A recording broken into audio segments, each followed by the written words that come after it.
ओम नमः सिद्धेभ्य।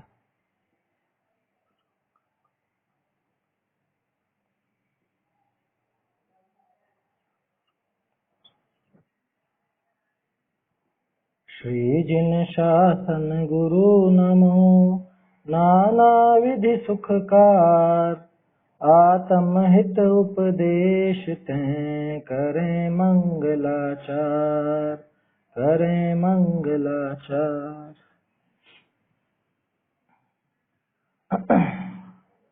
आत्मानुशासन ग्रंथ पर अपनी चर्चा चल रही है और इसमें अपना 94 नंबर का 94 नहीं 95 नंबर का छंद हुआ था, है ना। 95 नंबर का छंद कल अपन ने देखा था और इसमें बिल्कुल स्पष्टता से टोडरमल जी साहब ने ये बताया, है ना, गुणभद्राचार्य ने ये बताया बल्कि कि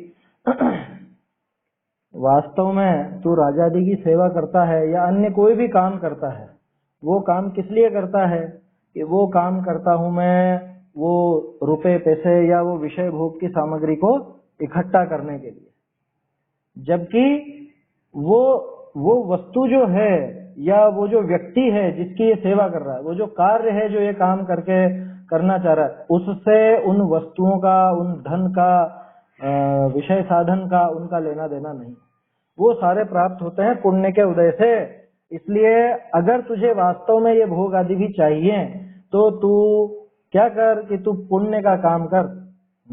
तू ऐसा काम कर कि जिससे ये वस्तु अपने आप मिले, किसी और से मांगना नहीं पड़े। आया समझ में? किसी से मांगना पड़े और वो देवे, वो तो व्यवस्था है ही नहीं। यहाँ तो सीधा सा काम है कि ये चीजें मिलती हैं पुण्य के उदय में। वो राजा आदि खुद पुण्य के उदय से पैदा हुए हैं। पैदा हुए माने वो दशा जो उनको मिली है वो पुण्य के उदय में मिली है, और तू राजा आदि से चाहता है कि तुझे वो सब चीजें मिल जाए। तू सोचता है कि व्यापार से मुझे ये सारी चीजें मिल जाएंगी, व्यापार से नहीं मिलेगी, पुण्य से मिलेगी। नौकरी से नहीं मिलेगी, पुण्य से मिलेगी।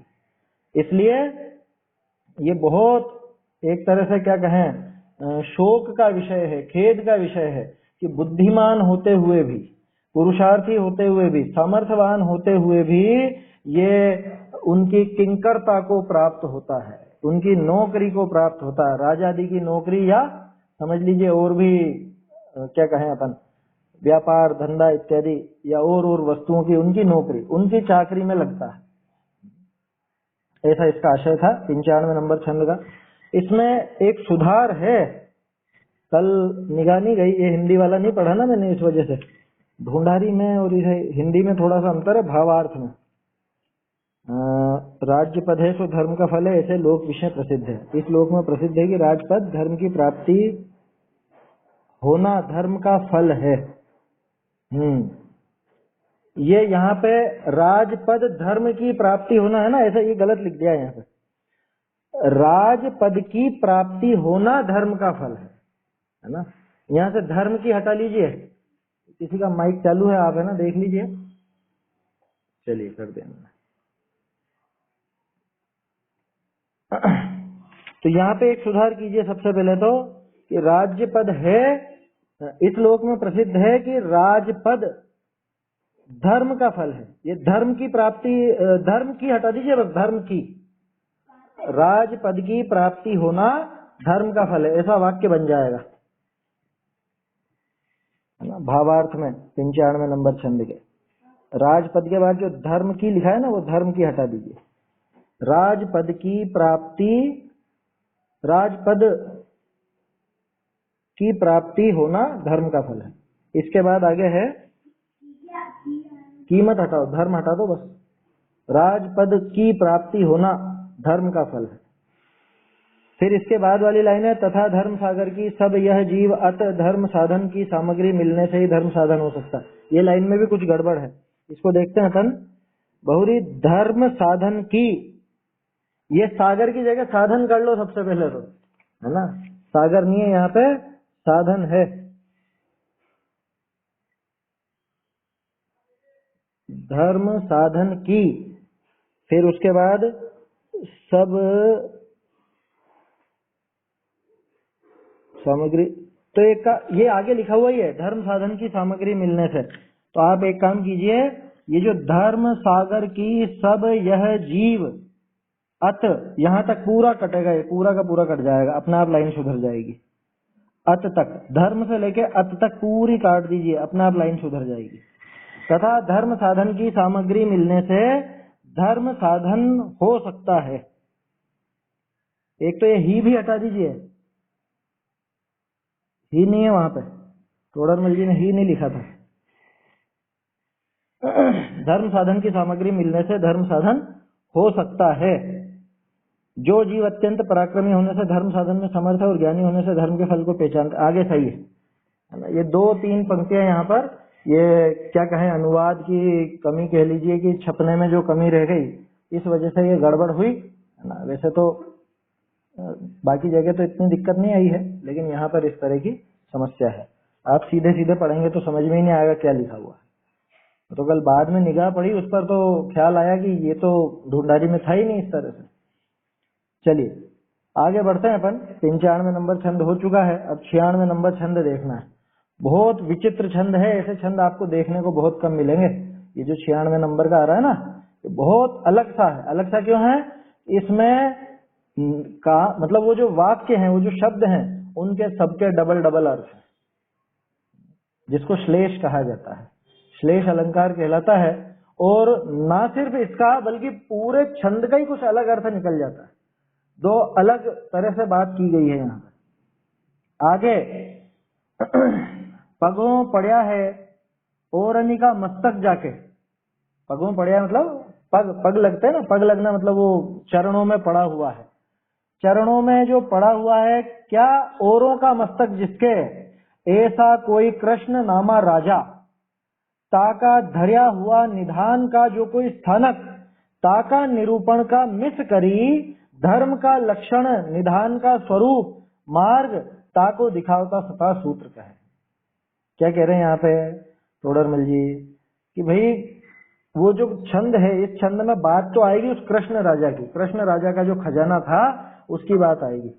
अब ये मैंने देखने की कोशिश भी करी कि कौन सा राजा है ये।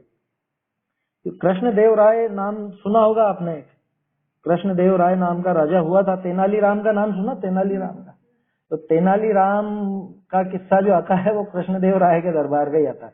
लेकिन वो कृष्ण देव राय तो 15वीं सदी का था और ये गुणभद्राचार्य तो 8वीं सदी के। ये कृष्ण राय नाम का अलग से ही राजा था, ये कृष्ण देव राय नहीं था, है ना। कृष्ण राय नाम से राजा था। और अब ज्यादा तो अपने को पता नहीं है, लेकिन 8वीं-9वीं शताब्दी के आसपास का ये राजा हुआ है, ऐसा कुछ मिलता। हो सकता है वो यही हो सकता है, क्योंकि राजाओं में जब प्रसिद्ध होता है नाम और आगे चल रहा है तो निश्चित रूप से इसी राजा की बात चल रही होगी, क्योंकि प्रसिद्ध व्यक्ति का ही कथन किया जाता है। तो उसका धरा हुआ जो निधान, माने उसका जो खजाना था, वो खजाना कहाँ पर है, किस जगह पे था, कैसी उसकी व्यवस्था है, ये सब इस छंद में बताया। तो आप सोचोगे आचार्य को इसकी क्या पड़ी है? आचार्य को वो खजाने से क्या लेना देना, या वो क्यों दिखाना चाह रहे हैं उसको? आचार्य उसको नहीं दिखाना चाह रहे हैं। आचार्य देव तो उसके मिस करी, लिखा है ना, यहाँ देखिए लिखा हुआ है, निरूपण का मिस करी माने उसके बहाने से, वो दिखा करके उसके बहाने से नाम उसका लिया है, लेकिन उसका मिस करी, धर्म का लक्षण निधान का स्वरूप, मार्ग ताको दिखावता सता सूत्र कहे। धर्म का लक्षण क्या है, धर्म का निधान कैसा है, धर्म का खजाना कैसा है, उसका क्या स्वरूप है, उसका क्या मार्ग है, ये सब दिखाता हुआ ये सूत्र कहता है। बढ़िया छंद है ये, है ना। देखते हैं अपन 96 नंबर का। यस्मिन्नस्ति स भूभृतो धृत महावंशा प्रदेश पर,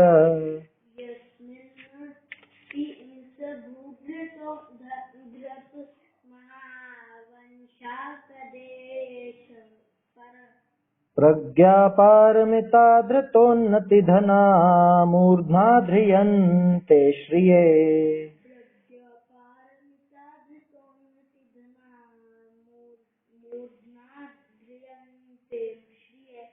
भूयांस्तस्य भुजंग दुर्गम तमो मार्गो निराशस्ततो,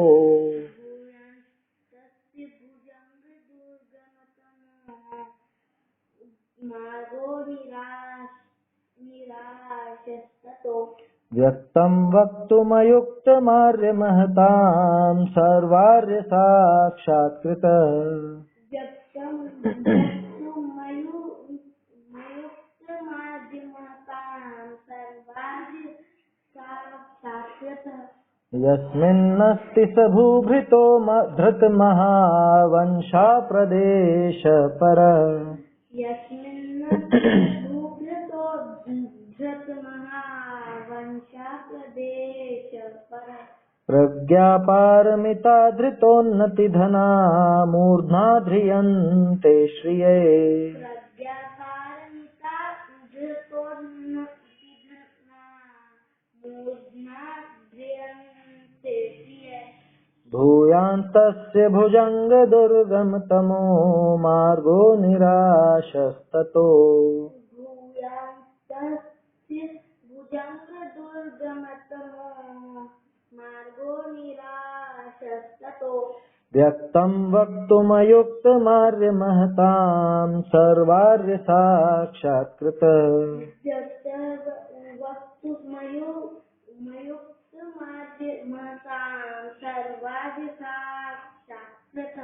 महावंश का धारक भूभृत जिसका वह उत्कृष्ट प्रदेश, मात्र बुद्धि से अंत ज्ञात हो उन्नत शिखरों सहित नगेश।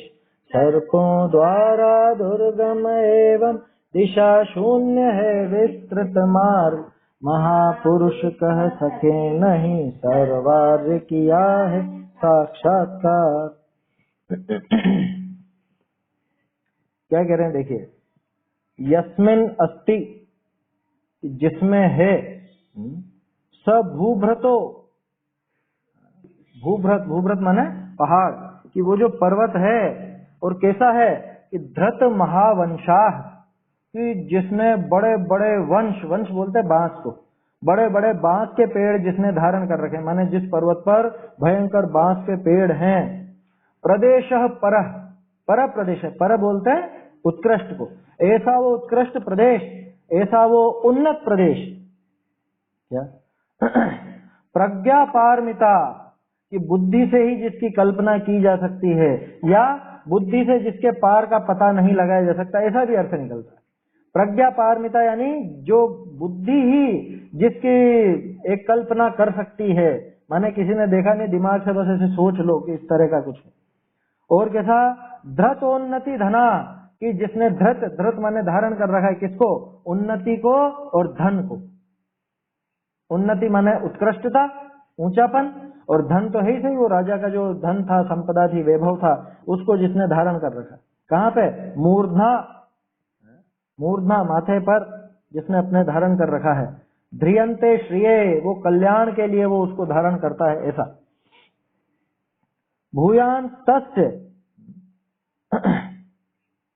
यहाँ पे ये जो भूयान शब्द है, भूया वैसा आता है बार बार के लिए, लेकिन तस्य भुजंग दुर्गम तमो मार्गो, कि उसका जो मार्ग है वो कैसा है, उस पहाड़ पे जाने का रास्ता कैसा। क्योंकि खजाने की बात की है तो जाने का रास्ता तो बताओ, है? खजाना ऐसे ही दिखा रहे हैं कोरा, कल्पना में ही अपने आ सकता हो तो उसका रास्ता तो होगा। भुजंग दुर्गम तमो, भुजंग माने सांप, सांपों के द्वारा दुर्गम है वो मार्ग, कि उसमें जा नहीं सकोगे। ऐसा खतरनाक मार्ग है उस पर्वत का कि उसमें सांप ही सांप है बीच में, है? ऐसा भुजंग दुर्गम तमो, दुर्गम तम मतलब आपने जितने भी दुर्गम रास्ते देखो, कई बार आता है ना ऐसे, है? इंटरनेट पर बहुत सारे ऐसे दिखाएंगे दुनिया के सबसे खतरनाक रास्ते, हैं? वो हिमाचल में और उधर वो पहाड़ियों पे बिल्कुल दीवार से सट के चल रही है बसें, जरा सा भी चूके तो खाई में गिरेंगे, ऐसे दुर्गम। उनसे भी ज्यादा दुर्गम, दुर्गम तम है ये, दुर्गम तम, दुर्गम तम जिनके मार्ग हैं। और निराशा, निराश किसको बोलते हैं, यहाँ निराश का अर्थ दिशाओं से है, कि दिशाएं भी बिल्कुल धुंधल की, जहां पे दिशाओं का ज्ञान नहीं होता, दिशाओं का ज्ञान भी गायब हो जाए, ऐसा ऐसा खतरनाक मार्ग और ऐसी खतरनाक जगह। ततो व्यक्तम वक्तुम अयुक्तम, क्या कि उसको व्यक्त करना, वक्तुम अयुक्तम, उसको व्यक्त नहीं किया जा सकता, उसके बारे में कहा नहीं जा सकता, लोगों को पता ही नहीं है कि कहाँ है, कैसा है, ऐसा कहा नहीं जा सकता। किसके द्वारा? आर्य महताम, कि जो बड़े बड़े आर्य हैं, समझदार लोग हैं, उनके द्वारा भी जिसको नहीं कहा जा सकता। और सर्वार्य साक्षात्कृतः, सर्वार्य ने जिसका साक्षात्कार किया, सर्वार्य जिसको जानता है। सर्वार्य कौन? वो जो कृष्ण राजा था ना, कृष्ण राय, उसका मंत्री, उसके मंत्री का नाम था सर्वार्य। क्या? तो जो सिर्फ उस सर्वार्य के द्वारा देखा गया है, ऐसा वो पर्वत और ऐसा वो खजाना है, ऐसा वो सर्वार्य के द्वारा देखा गया है, और कोई दूसरे तो उसके बारे में बोल भी नहीं सकते। असली में लगे होगा तभी लिखा। आया समझ में? सर्वार्य नाम का मंत्री और वो कृष्ण राय, ये तो थे ही सही दोनों। अब आचार्य को क्या पड़ी ये बताने की? ये अपने पूरे विषय में सबसे अलग हटके छंद आया है, क्या जरूरत थी? अब इसका दूसरा अर्थ देखो। दूसरा अर्थ धर्म के ऊपर, कि यस्मिन् अस्ति स भूभृतो, कि जिसमें वो भूभृत, भूभृत किसको कहते हैं? एक तो पर्वत को कहा, और दूसरा भूभृत का अर्थ राजा, क्योंकि भू माने पृथ्वी, पृथ्वी को कौन धारण करता है, कौन उसका पालन करता है, पोषण करता है? राजा। कि जिसमें सब बड़े बड़े राजा हुए हैं, कौन? ऐसा वो धर्म। धृत महावंशा, जिसमें सारे ही उत्तम वंश हुए हैं, इक्ष्वाकु वंश है, नाथ वंश, चंद्र वंश, सूर्य वंश, ये सब अपने राजाओं, मतलब अपने जो तीर्थंकर आदि, वो सब इन्हीं वंशों में हुए ना। कुरु वंश था, यदु वंश वगैरह, वो सारे हुए उसी में से निकले थे। इक्ष्वाकु वंश का दूसरा नाम सूर्य वंश है, समझ लो। इक्ष्वाकु वंश में से सूर्य वंश निकला था। भरत चक्रवर्ती का जो पुत्र था अर्क कीर्ति, अर्क कीर्ति का अर्थ होता सूर्य, उसके नाम पर चला वो सूर्य वंश। और बाहुबली के पुत्रों के नाम पे चला चंद्र वंश, जिसको सोम वंश भी कहते हैं। आया समझ में? और उसके बाद फिर वो तीर्थंकर वगैरह सब उन्हीं के कुल में आगे हुए, आगे सब महापुरुष हुए उनके वंशों में। देखिए, तो क्या कह रहे हैं कि धृत महावंशा, दोनों अर्थ हैं इसके, कि जिसने उन महावंशों को धारण किया है। भाई वंशों की कीर्ति किसके आधार पर चलती है? धर्म साधन। दूसरी बात, ये महावंशों ने जिसको धारण किया है, ऐसा ये धर्म, ये जैन धर्म है ना, हमारा धर्म कैसा है कि महावंशों ने जिनको धारण किया है। दूसरा, प्रदेश पर, ये परम प्रदेश है। प्रदेश का क्या मतलब होता है?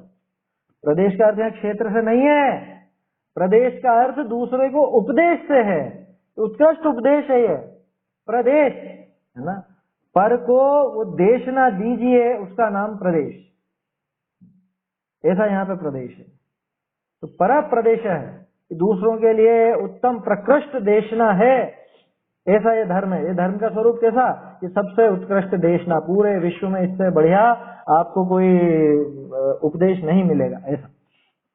और देखो, प्रज्ञा पारमिता, बुद्धि से ही जिसमें प्रवेश किया जा सकता है, ऐसा ये धर्म है। बुद्धि लगा के, विवेकवान होता है ना श्रावक, विवेक पूर्वक ही धर्म का साधन किया जाता है, तो प्रज्ञा पारमिता। धृतोन्नति धना, धृत उन्नति धना, जिसमें उन्नति भी है और धन भी है। उन्नति कैसी?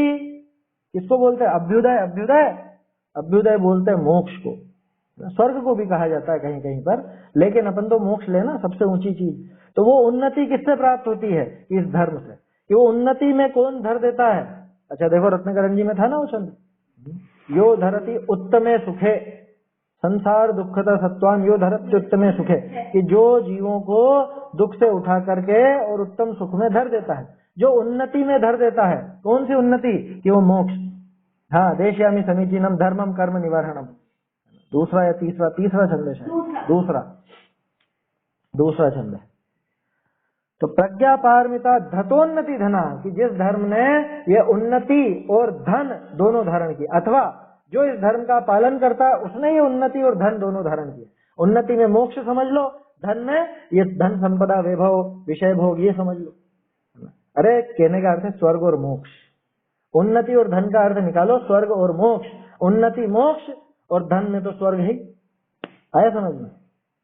आ रहा है समझ में? नहीं आए कोई शब्द तो बता दीजिएगा, क्योंकि ये छंद पहली बार इस तरह से अटपटा आया है जिसमें दो अलग अलग अर्थ निकलते हैं। और कैसा कहा? मूर्धना ध्रियंते श्रिये, कि जिसको माथे पर धारण किया जाता है, काहे के लिए? श्रिये, श्री माने होता है कल्याण, मोक्ष। मोक्ष के लिए, अपने खुद के कल्याण के लिए जिसको माथे पर धारण किया जाता है ना, धर्म हमारा सिर माथे, ऐसा सिर माथे पर जिसको धारण किया जाता है, ऐसा ये धर्म।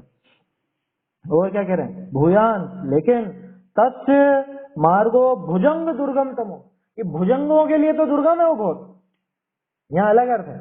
वहां क्या था पहले वाले में, कि सांपों के कारण दुर्गम है, यहाँ कह रहे हैं भुजंगों के लिए दुर्गम है। भुजंग कौन, नहीं, यहाँ पे सर्प वाला अर्थ नहीं है। भुजम गच्छति इति भुजंग, है ना। तो भुज का अर्थ होता है भोग, कि जो भोगों में ही जिसकी बुद्धि जाती है, जो भोगी जीव है, जो विषयी जीव है, व्यसनी जीव है, ऐसे व्यक्ति को कहते हैं भुजंग। समझ में आई बात, वो है भुजंग। क्या सांप कह दिया उसको, कि सांप, अब आप समझ लो सांप कहा कि क्या कहा।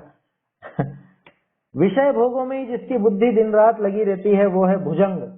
भुज शब्द से भोग, भोग भी अर्थ निकलता है भुज का, आया समझ में, भुग धातु से बना है ना। तो वो जो भोगों में ही जो अटका हुआ है, जिसे अपनी रंच मात्र भी अपने कल्याण की परवाह नहीं है, उसको कहा जाता है भुजंग। तो ऐसे भुजंगों के लिए तो बहुत दुर्गम है, बहुत दुर्गम। और करते तो है सब, अरे हमसे तो नहीं सदता, हमसे तो नहीं सदता। कौन कहता है कि जिसको वो अभक्ष नहीं छूटते, जिसको वो व्यसन नहीं छूटते, जिसको वो विषय भोग नहीं छूटते हैं, जिससे नहीं छूटता वो भुजंग है। वो कहता है कि अरे हमसे तो नहीं होता, हमसे नहीं होता, उसके लिए वास्तव में दुर्गम है। आकिंचन हाथी का भारा, सह न सके क्यों शशा बिचारा, है ना। दशलक्षण जी की पंक्ति है, दशलक्षण जी के विधान की, दशलक्षण विधान की पंक्ति है ये, मेरे ख्याल से उत्तम आकिंचन की पूजा का जयमाला। आकिंचन हाथी का भारा, ये धर्म तो हाथी का भार है, ये खरगोश कैसे सहन कर लेंगे। कौन सा खरगोश, ये भुजंग, ये विषय भोगों में जो अटका हुआ है, इसके लिए बहुत भारी है, बहुत कठिन है, बहुत कठिन है, धर्म बहुत कठिन है, लगता ही उसको कठिन लगता है। आया समझ में। प्रभु नो मार्ग छे शूरानो, कायर नो नहीं काम। आया समझ में। प्रभु का मार्ग तो वीरों का है, कायरों का काम नहीं है। यहाँ पे जैन धर्म कायरों का नहीं है, जो इसका पालन करते हैं वो वीर हैं, और जो कायर होते हैं वो बहानेबाजी करते हैं, अरे साहब हमसे तो नहीं होता, हमसे तो इतना नहीं छूटता, या इतना तो हम नहीं कर पाते। अरे तू तो कुछ मत छोड़, तू स्वाध्याय तो कर, नहीं होती, बहुत कठिन। तो भुजंग के लिए वास्तव में दुर्गमतम है, दुर्गमतम मार्ग। वो दुनिया के कठिन से कठिन काम कर लेगा, लेकिन ये काम नहीं कर पाता। वो अपने आत्म कल्याण का काम नहीं कर पाता, इसमें नहीं लग पाता। यही तो, इसलिए तो कहा दुर्गमतम, दुर्गमतम। सभी जगह हो आएगा, एक स्वाध्याय में नहीं होगा। स्वाध्याय में नहीं बैठेगा, या स्वाध्याय खुद नहीं करेगा, यूं समझ लेना, है ना। अपन कोई सभा में बैठने के उसी का नाम स्वाध्याय, वैसा नहीं कह रहे, खुद ही नहीं बैठेगा, ही नहीं, जिनवाणी के पास ही नहीं जाएगा, बाकी पूरी दुनिया में हो आएगा, है ना। समुद्र के तल में पहुंच जाएगा, पहाड़ियों की ऊंचाइयों को छू लेगा, आसमान में पहुंच जाएगा, चांद पे जाने की को तो टिकट कटा लेगा क्या।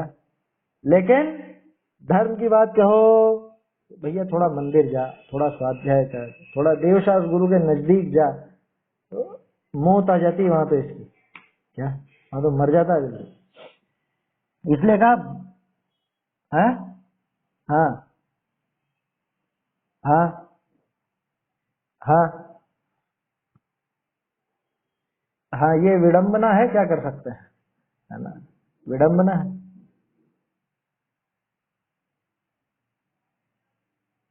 वो तो है ही, ये वास्तव में इसको महिमा नहीं आई ना। कल अपन ने बात की थी ना, विश्वास नहीं है वास्तव में।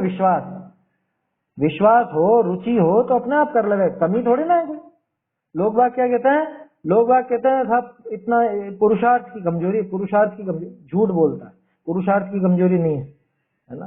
बेन श्री के वचनामृत में है शायद, कौन सा है वो, तीसरे नंबर का है, कुछ इस तरह का था ना, वचनामृत था, या वो द्रव्य दृष्टि जिनेश्वर पर्याय दृष्टि विनेश्वर करके एक पुस्तक है, उसमें तीसरा है। वहां पे यूं कहा पुरुषार्थ की नबलाई से, तो गुरुदेव ने कहा कि पुरुषार्थ की नबलाई से नहीं, झूठ है ये तो। राई की ओट में पहाड़ जितना दोष छुपाने जैसा काम है। जो ये कहे ना कि पुरुषार्थ कम है साहब, हमारा पुरुषार्थ, झूठ बोलता। दुनिया में पूरा लगाता है कि नहीं लगाता? वहां तो पूरी मेहनत करता है कि नहीं? और यहाँ कितना लगा रहा? असल में रुचि का जोर नहीं, रुचि विपरीत है। असल में रुचि इधर हो तो अपना आप पुरुषार्थ लगे, अपने आप। भूखा रहता है कि नहीं? कि नहीं रहा जाता, नहीं रहा जाता। उस माँ से पूछो जिसको अपने बच्चे को खाना खिलाना है, वो उसके पीछे भूखी रहती है, खुद को ध्यान नहीं रहता कि कब खाना खाना है कब नहीं खाना। छोटा बच्चा हो ना, जिसको वही पकड़ पकड़ के खिलाती, दिन भर उसी में लगी रहेगी, खुद भी भूख का ठिकाना नहीं। मतलब भूख लगती भी हो तो वो उसके पीछे नहीं। और जबकि पहले उस बालक के पहले वो भूखी नहीं रह सकती थी।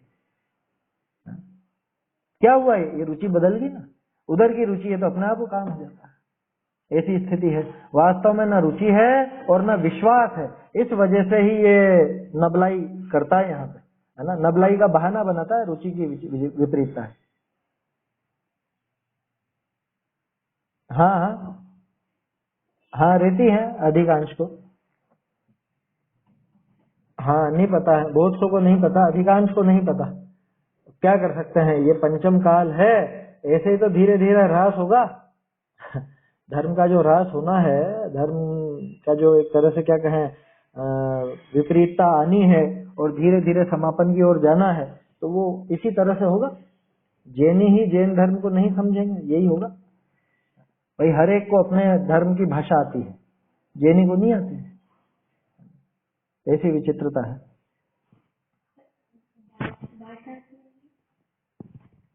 हाँ, नहीं कोई दिक्कत नहीं, तो अब उसमें क्या शर्मिंदा होने की बात। गिर गए थे पहले, गड्ढे में गिर गए थे, तो अब तो उठ करके साफ होने की तैयारी है। अब तो इसी बात का संतोष रखें, है ना। वो तो हो गया, पिछला वो ध्यान रखने का है, लेकिन अब बार बार उसका खेद नहीं करना, बार बार उसका विचार नहीं करना। आगे का बीती ताही दिशार्थ, आगे की सुध ले, सीधी सी बात है अपने आप। वो तो जब जिसका जहाँ जैसा योग बनना है तब वैसा वो अपना आप लगता है। असलियत तो यही है। फिर भी प्रेरणा यही दी जाती है कि भैया करो, है ना, थोड़ी कोशिश करो, क्योंकि बीच बीच में क्या है, मंद कषाय के झोंके आते हैं, और मंद कषाय के झोंके में वो काम कर लेवे तो कर लेवे। इसलिए तो उपदेश देते हैं आचार्य देव, नहीं तो क्या उनको पता नहीं क्या जब जिसको धर्म में लगना होगा लग जाएगा। बार बार क्यों उपदेश दे रहा है, क्यों हमको पकड़ पकड़ के स्वाध्याय की कहते हैं? अरे भैया कभी ना कभी लग जाए, क्योंकि खुद केवल ज्ञानी तो है नहीं, ये पता तो नहीं है कि सामने वाला कब लगेगा। विकल्प पता है कि लग जाए तो अच्छी बात है। ये तो पक्का पता है कि जब इसके भाग में होगा, जब इसके समझ लीजिए वैसी पर्याय आनी होगी तभी आएगी, उसके पहले तो नहीं आएगी। लेकिन ये मालूम नहीं है ना कब आएगी, इसलिए वो विकल्प आ जाता है कहने का।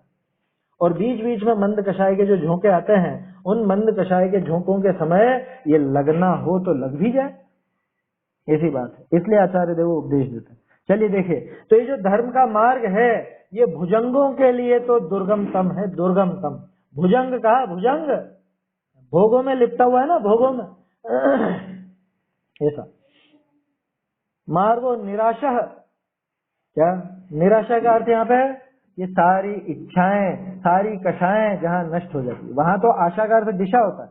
वो जो पर्वत वाली बात ली थी वहां तो दिशा वाला अर्थ था कि जहाँ दिशाओं में भ्रम पैदा हो जाए, दिशाओं के संबंध में ज्ञान बराबर नहीं रहे, ऐसा था।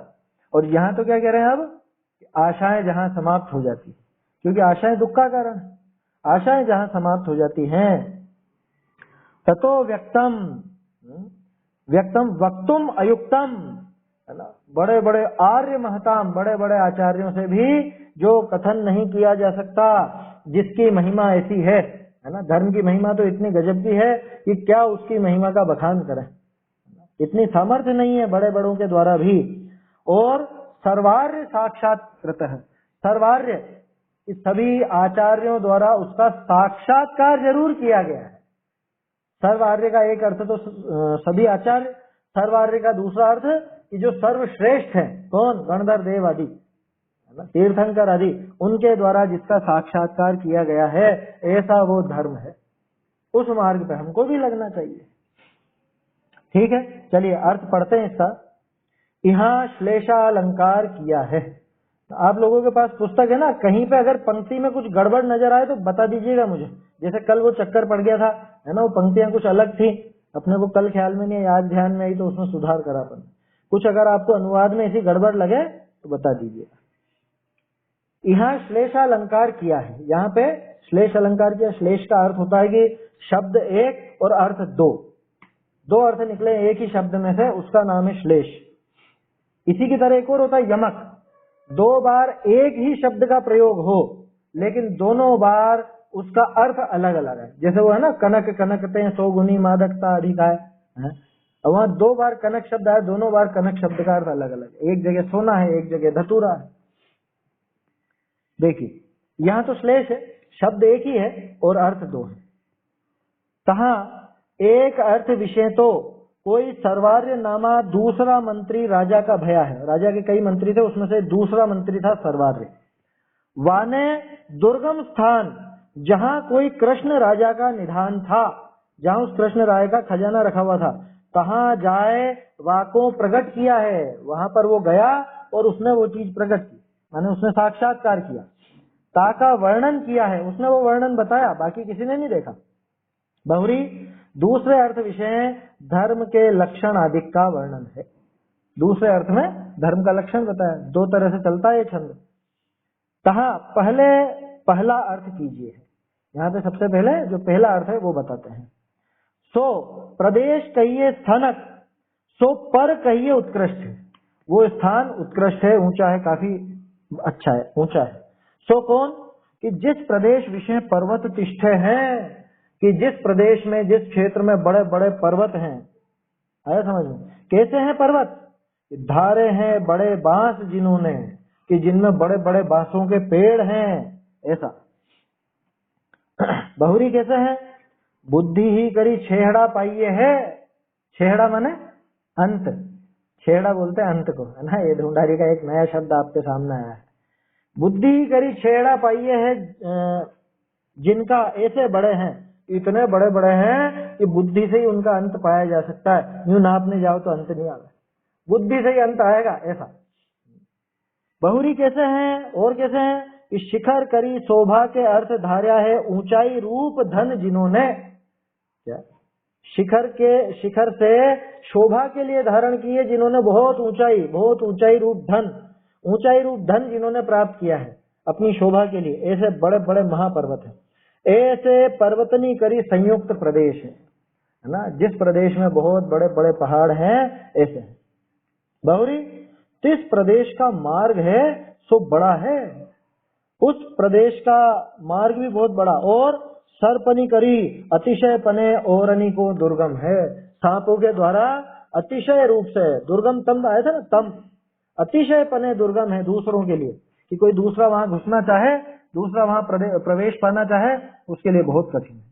दुर्गम तम है, दुर्गम तम। आशा जे दिशा तिन करी निष्कांत है, निष्क्रांत नहीं है, निष्कांत कांति रहित है। आशा जो दिशाएं हैं उन दिशाओं के द्वारा निष्कांत है, मानो ऐसा अंधकार ही अंधकार, ऐसा समझ लीजिए कुछ नजर ना आए, ऐसा है। सो वह प्रदेश जैसे व्यक्त सबनी करी जाना जाए, तैसे कहना अयुक्त है, कहा जाता नहीं। इस तरह से उसका वर्णन कर ही नहीं सकते कि जिससे दूसरा कोई व्यक्ति आसानी से समझ जाए, दूसरे लोग आसानी से उसको प्राप्त कर लें, उसको समझ जाएं, ऐसा वर्णन नहीं किया जा सकता। क्या? हाँ, ये तो बोला ना मैंने, नहीं ये बोला था अभी, दिशानी की शुद्ध, अच्छा वो दिशा तीन करी निष्कांत है, ठीक है, वो एक लाइन छूट गई बोलने में रह गई, वो सही है। जहाँ दिशानी की शुद्धि नहीं रहे ऐसा जाका मार्ग, दिशाओं की शुद्धता नहीं रहती, माने दिशाओं का वो ज्ञान भी नहीं हो पाएगा, रोशनी भी नहीं रहेगी, ऐसा उसका मार्ग है। सही है, ये लाइन छूट गई थी। सो वह प्रदेश जैसे व्यक्त सबनी करी जाने आ जाए, वो प्रदेश सबके द्वारा आसानी से व्यक्तता पूर्वक जाना जा सके, ऐसे कहना अयुक्त है, ऐसे नहीं कहा जा सकता। बहुत खतरनाक है, बहुत कठिन है वहां जाना, कहा जाता नहीं। हे आर्य, इस प्रदेश का अजानन हारा ऐसा विषम प्रदेश है, सो सर्वार्य नामा कोई राजा का दूसरा मंत्री तिह साक्षात किया है, जाय करी प्रत्यक्ष देखा है। क्या कह रहे हैं?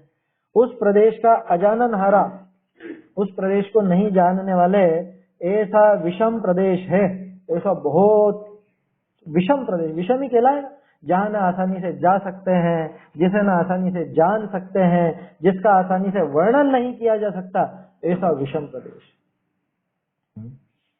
जैसे वो है ना, अभी यूं समझ लो, वो एक बरमूडा ट्रायंगल का नाम सुना आप लोगों ने? बरमूडा ट्रायंगल नहीं सुना कभी? वो एक ऐसा द्वीप है कि जिसके ऊपर से कोई भी हवाई जहाज जाए वो वहीं पे खिंच के वो खत्म हो जाता, गायब हो जाता है। दुनिया में कोई राडार उसको नहीं पकड़ सकता, गायब हो जाता, उसका पता ही नहीं चलता कहाँ गया। उसका कुछ ऐसा समझ लीजिए जैसे 100 किलोमीटर का एरिया है, जो भी उस क्षेत्र के अंदर घुसे उसके बाद मालूम तक नहीं चलता वो जहाज कहाँ गया। हवाई जहाज का भी पता नहीं चलता, पानी के जहाज का भी पता नहीं चलता। अब सोचो ऐसे दुर्गम प्रदेश का वर्णन कैसे करें? वर्णन कर सकते हैं क्या? ज्यादा रहस्यमयी है, पता नहीं क्या है, कुछ गायब हो जाता है वहां जाकर के। ऐसी कुछ गुरुत्वाकर्षण या कुछ इस तरह की कुछ ना कुछ वहां की बनावट होगी, अभी के वैज्ञानिक नहीं पकड़ पाते। अपनी भूगोल में तो सब उस तरह की बातें हैं, वैसी चीजें हैं। तो वहां गए, उसके बाद तो मलबा तक नहीं मिलता उनका, मलबा तक। ऐसी है स्थिति। ये जो वेस्ट इंडीज वाले द्वीप है ना, उस जगह पे कहीं पे है वो बरमूडा ट्रायंगल, अमेरिका और यूरोप के बीच के शायद कौन सा समुद्र है, अटलांटिक, वहां पर पड़ता है। खैर उससे मतलब नहीं है कहाँ है क्या नहीं है, मैं तो बता रहा हूँ इस तरह का दुर्गम, ऐसा दुर्गम प्रदेश जिसका वर्णन नहीं किया जा सकता। क्या कह रहे हैं? अब ऐसा विषम प्रदेश है। तो सर्वार्य नाम का कोई मंत्री था, वो राजा का दूसरा मंत्री था, राजा का दूसरा मंत्री, उसने साक्षात किया है, वहां जाकर के देखा है। कोई ऐसे विचित्र द्वीप पर जाकर के और आए और फिर कथन करे तो लगता है ना कि अरे ऐसी भी कोई जगह होगी क्या, ऐसा भी कोई प्रदेश होगा क्या, ऐसी खतरनाक जगह, आया समझ में? अब अपन उदाहरण ज्यादा नहीं दे सकते, क्यों? क्योंकि मैं जो भी उदाहरण दूंगा वो सब आपके देखे हुए होंगे, या आप भी उनके बारे में ज्यादातर जानते ही हो, इसलिए वो बरमूडा का नाम लिया मैंने। ना मैंने जाके देखा, ना आपने जाके देखा, ना पढ़ा ज्यादा उसके बारे में किसी ने। बाकी तो हिमाचल की वादियां और वो हिमालय पर्वत, माउंट एवरेस्ट, ये तो सब जानते हैं, वहां तो जाते भी हैं लोग बात। तो वो सर्वार्य नाम का जो मंत्री था, उसने वहां प्रत्यक्ष जाकर के देखा। ऐसे एक अर्थ विशेष सर्वार्य मंत्री की प्रशंसा करी। पहले अर्थ में तो उस सर्वार्य नाम के मंत्री की प्रशंसा की गई है। अब याही का द्वितीय अर्थ कहिए है। अब इसी का दूसरा अर्थ देखो क्या कह रहे हैं। प्रतिष्ठिते, प्रदेश शब्द है ना, प्रतिष्ठिते कहिए पर को उपदेशिए। पर का उपदेश वाला है ना अर्थ, देखा था अपन ने। पर को उपदेशिए ऐसा जो प्रदेश कहिए धर्म। वो प्रदेश कौन है? कि वो धर्म है, धर्म प्रदेश है वो। कोई आश्चर्य नहीं कि आने वाले समय में कोई एक जमीन का हिस्सा पकड़ के उसका नाम धर्म प्रदेश रख दिया जाए। जैसे ये सरकारें तो बार बार वो अलग करती रहती है ना, क्या पहले एक उत्तर प्रदेश था, उसमें से टूट करके उत्तराखंड अलग बन गया है, बिहार से टूट के झारखंड अलग हो गया, छत्तीसगढ़ अलग हो गया एमपी से, ऐसे सब चलता रहता है। कोई धर्म प्रदेश नाम रख देवे तो कोई बड़ी बात थोड़ी ना। धर्मस्थल तो है ही, एक जगह है धर्मस्थल, है ना, कर्नाटक में है शायद धर्मस्थल, वो क्या नाम है उनका, वीरेंद्र, हाँ कर्नाटक में है धर्मस्थल। हाँ हाँ वहाँ जैन है, काफी जैन है वहाँ पर धर्मस्थल में। नहीं जैन नहीं है वहाँ, जो भी है वहाँ अपनी एक तरह तीर्थ क्षेत्र है। बाहुबली कुंभोज की यात्रा के आसपास आता होगा वो, भट्टा रखे वहाँ पर, है ना। और शायद वो एक, हाँ हाँ अपने जो जहाँ पे बाहुबली स्वामी की प्रतिमा है, पांडुलिपि, अच्छा अच्छा, ताड़पत्र पर, हाँ वो राजा की तरह है वहाँ पर, वीरेंद्र जी हेगड़े हैं कोई वो, हाँ। तो अब धर्मस्थल भी तो नाम है, ये भी तो धर्म प्रदेश की बात कर रहे हैं, ये कोई जगह की बात नहीं कर रहे हैं, ये तो वास्तविक जो धर्म है उसकी बात कर रहे हैं। क्या? हाँ तो जैन मंदिर है ना, जैन मंदिर की बात है, जैनियों का ही वहाँ पे एक तरह से अपना ही तीर्थ है वो तो। देखिए क्या कह रहे हैं, तो वो जो धर्म है वो है वास्तव में प्रदेश। ये सबसे ऊंचा प्रदेश, सबसे उन्नत प्रदेश कौन सा है? कि धर्म। क्यों? कि पर को उपदेशीय सो प्रदेश, प्रदेश का मतलब प्रकृष्ट देशना, ऐसा। प्रतिष्ठित है कहिए पर को उपदेशिए, ऐसा जो प्रदेश कौन, कि ऐसा प्रदेश तो धर्म है, सो वह धर्म उत्कृष्ट है, सबसे ऊंचा प्रदेश है ये। सो कौन, कौन है, कि जाको होते भूभ्रत जे राजा हैं, ते लोकनि करी लक्ष्मी के अर्थ ही मस्तक करी धारिये है। उस धर्म को राजा लोग मस्तक पर धारण करते हैं, राजा लोग उस धर्म का सेवन करते हैं, धर्म का पालन करते हैं। किस लिए? लक्ष्मी के लिए, क्योंकि उनको लक्ष्मी चाहिए, धन संपदा चाहिए, इसलिए वो धर्म का पालन करते हैं। लोक लक्ष्मी के अर्थ ही राजानी को नमावे है, नम्वे है। सो राजानी के यह धर्म ही का फल है। ये पिछले छंद में जो बात आई थी, लोग बात तो लक्ष्मी के लिए, रुपए पैसे के लिए, उन विषय भोगों के लिए राजाओं को नमस्कार करते हैं, और राजाओं को जो ये समझ लीजिए राजपद आदि मिला है, ये सब किससे मिला? ये धर्म का फल है। ये सब उन्होंने धर्म को अपने मस्तक पर धारण किया, वो धर्म के आगे झुके तो उनको ये सब चीजें सहज रूप से प्राप्त हो गई। कैसे है राजा? धार्या है इक्ष्वाकु आदि वंश जिन्होंने, ऐसे राजा जिन्होंने इक्ष्वाकु वंश आदि धारण किया है। बहुरी कैसे है? बुद्धि के पार को प्राप्त भय है। प्रज्ञा पारमिता आया था ना, कि बुद्धि के पार को प्राप्त हुए, जिनकी बुद्धि भी ऊंची है, अच्छी है। बहुरी कैसे है? और कैसे है? धारे हैं उन्नतता और धन भंडार जिन्होंने, कि जिन्होंने उन्नतता भी धारण की है और धन आदि भी धारण किया, माने जिनका चरित्र भी उदार है, ऊंचा है, और जिनके पास लक्ष्मी आदि धन वैभव भी बहुत है, दोनों तरह की बात। ऐसे राजा जिस धर्म होते प्रधान हो है, जिस धर्म के कारण ऐसे राजा लोग प्रधान होते हैं, लोक में मुख्य कहलाते हैं, उत्कृष्ट कहलाते हैं। बहुरी तिस धर्म रूप प्रदेश का मार्ग है, सो दान व्रतादि भेदनित प्रचुर है, अनेक प्रकार है। आया था ना उसमें वो मार्ग की जो बात आई थी, कि यहाँ कैसा मार्ग है कि धर्म का प्रदेश तो दान व्रत आदि भेदों के द्वारा अनेक प्रकार का है। पहले भी तो दिखा चुका है आचार्य कि अनेक प्रकार से धर्म की साधना की जा सकती है। कृत कारित अनुमोदना मन वचन काय, उनके 9 भेद करके बताए थे ना। तो ऐसे अनेक प्रकार से वो उसके भेद होते हैं, ये दान व्रत आदि ये सब भी उसके भेद हैं। बहुरी आशा जो वांछा ता करी रहे थे, निराश शब्द आया था पहले अर्थ में, तो वो दिशाओं से संबंधित था। इस अर्थ में आशा यानी इच्छा से रहित है, लौकिक वांछा नहीं होती धर्म में कुछ भी। बहुरी भुजंगम जे कामी, माने विषय भोगों में लगा हुआ, तिन करी दुर्गम है, अगोचर है, कि उनके द्वारा नहीं उसका सेवन किया जा सकता, वो तो घबरा के पहले ही भाग जाएगा। जैसे लोग बाग भूत प्रेत को भगाने के लिए मंत्रों का सहारा लेते हैं ना, ऐसे यूं समझ लो जैसे वो मंत्रों को सुनते ही भूत प्रेत भागते हैं, ऐसे धर्म की बात सुनते ही वो विषय भोग वाला भाग जाता है। नहीं देखे ऐसे लोग आप? धर्म की बात सुनी, उनको लग रहा स्वाध्याय हो रही है, चल दो चुपचाप, नहीं तो अभी यहाँ पे बिठा लेंगे, अभी स्वाध्याय करनी सुननी पड़ेगी, भाग जाते हैं।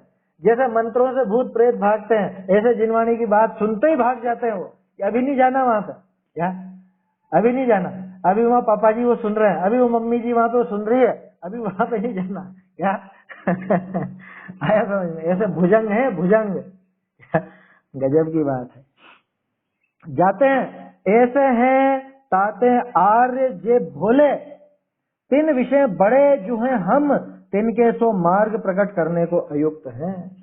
यहाँ पे आचार्य देव खुद कह रहे हैं कि ये सब अच्छे जीव हैं, इनको समझाएं, लेकिन क्या करें, हम ज्यादा व्यक्त नहीं कर सकते, जितनी सामर्थ्य उतना ही तो व्यक्त कर सकते हैं। खुद ने जितना समझा उसको, उससे ज्यादा बोलने में कहाँ से आएगा। तीर्थंकरों को जितना जानने में आता है, उनकी वाणी में उतना नहीं आता। उनकी वाणी में जितना आ जाता है उतना पूरा का पूरा आचार्य आदि ग्रहण नहीं कर पाते, जितना वो ग्रहण कर पाते हैं उतना पूरा का पूरा वो कथन नहीं कर पाते। वो जितना कथन करते हैं वो सारा हमको समझ में नहीं आता।